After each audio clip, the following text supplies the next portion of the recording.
सबसे पहले रेवड़ी बांटने वाला बीजेपी है। सबसे पहले रेवड़ी वो रेवड़ी बांट रहा है। बांटने वाला ये और किसको बांट रहा है रेवड़ी वो? अरे सबको। आपने 19 से पहले हाँ। चुनाव से पहले आपने देखा नहीं 6000 की रेवड़ी बांटा कि सभी विपक्षी पार्टियों को एक साथ आना चाहिए और मुझे उम्मीद है आएंगे भी। जो नीतीश साहब कह रहे हैं, जो खड़गे साहब कह रहे हैं, वो बात अपनी जगह जायज़ है और वो सही कह रहे हैं। और जब हम लोग सभी एक साथ आ जाएंगे तो उस दिन विपक्षी पार्टियां जब एक साथ आ जाएंगी तो उस दिन बीजेपी का बुरिया बिस्तर बन जाएगा, पैक हो जाएगा। एकदम पैक हो जाएगा। देखिए, नीतीश कुमार ने कहा था कि जो 14 में आए हैं वो 24 में नहीं आएंगे। अगली सरकार जो है बहुजनों की बनने वाली है। और मेरे साथ बहुजन समाज पार्टी के एक खास नेता हैं, जौनपुर से सांसद श्याम सिंह यादव जी। सर, अगली सरकार जो है बहुजनों की बनने की बात हो रही है। नीतीश कुमार कह रहे हैं कि मैं सभी नेताओं को, सभी पार्टियों को एक साथ लाने की कोशिश करूंगा। तो क्या बसपा उसमें समर्थन करेगी क्या? क्योंकि बहुत बड़े जो है बहुजन समाज के नेता हैं वो।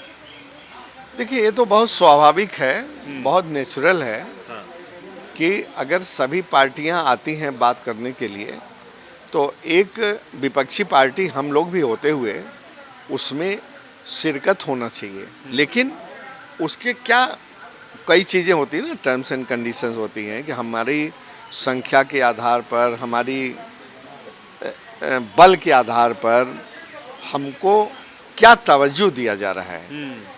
तो आएगी कि नहीं आएगी इसमें तो मैं आपको क्लियर कट नहीं कर सकता। ये तो इस पर तो हमारी माननीय बहन जी ही निर्णय करेंगी। लेकिन हाँ, इतना जरूर कह सकता हूँ कि सभी विपक्षी पार्टियों को एक साथ आना चाहिए और मुझे उम्मीद है आएंगे भी। जो नीतीश साहब कह रहे हैं, जो खड़गे साहब कह रहे हैं, वो बात अपनी जगह जायज़ है और वो सही कह रहे हैं। और जब हम लोग सभी एक साथ आ जाएंगे तो उस दिन विपक्षी पार्टियां जब एक साथ आ जाएंगी तो उस दिन बीजेपी का बुरिया बिस्तर बन जाएगा, पैक हो जाएगा, एकदम पैक हो जाएगा 100%। लेकिन देखिए, बहुजनों की सबसे बड़ी नेताओं में से एक बहन जी भी हैं। लेकिन समाज उनसे एक शिकायत बार बार करता है कि बहन जी अब उतनी मुखरता से दिखाई नहीं देती, उतनी मुखरता से जो है बात नहीं करती हैं। क्या कारण है कि बीएसपी आज जो है थोड़े से बैक फुट पे दिखाई देती है? बीएसपी कभी भी बैक फुट पर नहीं रही, आज भी बैक फुट पर नहीं है। हम बीएसपी में अभी काफ़ी भी टैलेंट है, काफ़ी प्रतिभा है, काफ़ी पोटेंशियल है और ताकत है हम में, ऐसी बात नहीं है जी। केवल अभी जो विधानसभा चुनाव में हमारी संख्या कम हो गई, लोग उसी को समझ करके बात करते हैं। हमारी संख्या, हमारा बल, ये लंबी छलांग के लिए पीछा कदम है। हाँ, मैं भी लंबी छलांग या छोटी छलांग, लेकिन वो वक्त बताएगा चुनाव में क्या होगी। लेकिन हम इतने कमज़ोर भी नहीं हैं जी। और जो नीतीश साहब ने कहा है, जो खड़गे साहब ने कहा है, अगर सभी विपक्षी पार्टियां अपनी महत्वाकांक्षा छोड़ करके कि कौन इनकी अगुवाई करेगा, कौन लीड करेगा, छोड़ करके एक हो जाते हैं तो ही देश का भला और कल्याण होगा। अदरवाइज 24 के बाद नहीं इकट्ठा होंगे तो 24 के बाद फिर रोएंगे।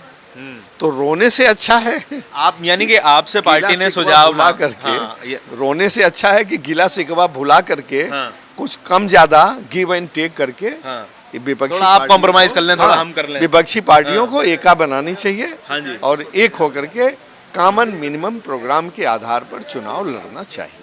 हाँ जी, देखिए, आखिरी सवाल मैं पूछूंगा कि जो है नीतीश कुमार अरविंद केजरीवाल से भी मिलके आए थे और उन्होंने बोला था कि अरविंद केजरीवाल भी बहुजनों की अगली सरकार बनाने में मदद करेंगे। लेकिन वही जो है वो बेवकूफ़ाना जैसे बयान दे देते हैं कि लक्ष्मी गणेश की फ़ोटो लगवा दीजिए या फिर कट्टर हिंदूवादी बातें वो भी करने लग जाते हैं। तो क्या उस सरकार में अरविंद केजरीवाल को किस तरीके से आप देख सकते हैं? देखिए, हम इसको बेवकूफ़ी वाला बयान नहीं कहेंगे, नहीं कह पाएंगे, नहीं कह नहीं पाएंगे, कहेंगे नहीं, बेवकूफ़ी वाला बयान है नहीं। अच्छा, नहीं है ये? एकदम नहीं है। सुनिए, ये जो बयान कर रहे हैं वो केजरीवाल जैसे बीजेपी हिंदुत्व की राह पर आगे बढ़ रही है, बीजेपी मीडिया में इतना पैसा खर्च कर रही है, तो वो चाहे अपोजिशन पार्टी भी तो उससे सीखेगी भाई।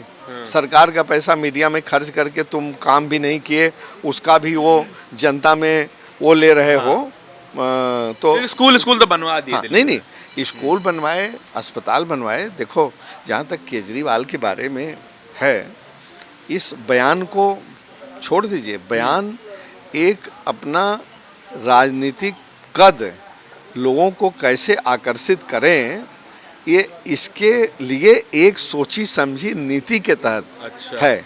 क्या आप केजरीवाल को बेवकूफ़ समझते हैं? हाँ। नहीं, एकदम बीजेपी के पदचिन्हों पे चल रहे हैं। नहीं, देखिए, ये जो बयान है हाँ। एक बहुत सोच समझ के राजनीति के तहत किया गया है। आप समझ रहे नहीं? जी। अदरवाइज केजरीवाल ने अच्छा काम किया है, स्कूल में अच्छा काम किया है, अस्पताल में अच्छा काम किया है। और देखिए, ये जो कोटे का पीडीएस पब्लिक डिस्ट्रीब्यूशन सिस्टम था, वो आदमी घर घर अनाज पहुंचाना चाहता होम डिलीवरी। हाँ, होम डिलीवरी। बीजेपी ने उसको 2 साल तक स्कीम को रोक के रखा। क्यों? क्योंकि डर था कि अगर ये हो गया तो इतना पॉपुलर हो जाएगा कि और अब तक हम पीछे हैं और मुश्किल हो जाएगा। और हटाना मुश्किल हो जाएगा। समझ रहे नहीं? हाँ। और उसी तरह से उनका बड़ा विरोधाभास है बीजेपी में। देखिए, योग कहते हैं कि देश से लेकर के विदेश तक योग फैला दिया। हाँ। लेकिन जब केजरीवाल योग की बात करते हैं तो उसका क्यों विरोध होता है? वो योगशाला खेल रहा है। आप देखिए ना, ये पार्टी अभी एक चीज, तमाम चीज़ों में खुद ही विरोध। अगर वो कर रहे हैं, एक बात और आपने पूछा नहीं, लेकिन मैं बता देता। जी जरूर बताइए। आपने रेवड़ी कल्चर की बात सुनी? हाँ। सुनी ना? बहुत इंपॉर्टेंट बात मैं आपके सामने कह रहा हूँ। हाँ। सबसे पहले रेवड़ी बांटने वाला बीजेपी है। सबसे पहले रेवड़ी वो रेवड़ी बांटने वाला ये किसको बांट रहा है रेवड़ी वो? अरे सबको। आपने 19 से पहले, हाँ। चुनाव से पहले आपने देखा नहीं 6000 की रेवड़ी बांटा? आप गरीबों की इनकम को दुगना करने के बजाय आप उनको 6000 रुपया पर मंथ, किसानों के सम्मान में है पैसा। अरे छोड़ो, सम्मान में है। हाँ। तो आपने क्या, कब से चिल्ला रहे हैं कि दुगना कर दिया, तो अभी क्या है, 1.25 गुना भी नहीं कर पाए जो उनको 6000 देना पड़ रहा है। आप बोलिए, सरेआम रेवड़ी है, सरेआम देश को। अच्छा, जब वही दूसरा करने लगता है तो उनको खराब लगता है। रेवड़ी बांटेंगे केवल हम बांटेंगे और कोई नहीं हाँ, बांटेगा। रेवड़ी केवल वो बांटेंगे। हम रेवड़ी नहीं बांटेंगे, हम गाली देंगे। वो रेवड़ी वो बांटेंगे, बाकी हम नहीं बांटेंगे। चलिए, बहुत धन्यवाद। देखिए, सांसद जी थी हमारे साथ और बड़े मज़ेदार तरीके से बात करते हैं और बड़े ही खुल के जवाब देते हैं। ये मुझे राजनेताओं की बात बहुत अच्छी लगती है कि जो भी नेता खुल के सवालों के जवाब दे वो ज़्यादा लोकतांत्रिक होता है। उसे समझिएगा कि जो जवाब देने में सहज है वो व्यक्ति काम करने में भी सहज हो सकता है। आपको क्या लगता है, किस तरीके से आपको हमारी बातचीत लगी? बोलने का लहजा सर का कैसा लगा, ये कमेंट सेक्शन में ज़रूर बताइएगा। कैमरे के पीछे मेरे साथी आशीष के साथ दिल्ली के कॉन्स्टिट्यूशन क्लब से धारण की रिपोर्ट। धन्यवाद। नेशनल दस्तक की आपसे गुजारिश है कि अगर इसको बचाना चाहते हैं तो नेशनल दस्तक को सब्सक्राइब करने के लिए रेड कलर के सब्सक्राइब बटन को दबाएं, फिर बेल आइकन की घंटी दबाएं। नेशनल दस्तक को बचाने के लिए बहुत ज़रूरी है कि हर खबर को शेयर करें, लाइक करें, कमेंट जरूर करें।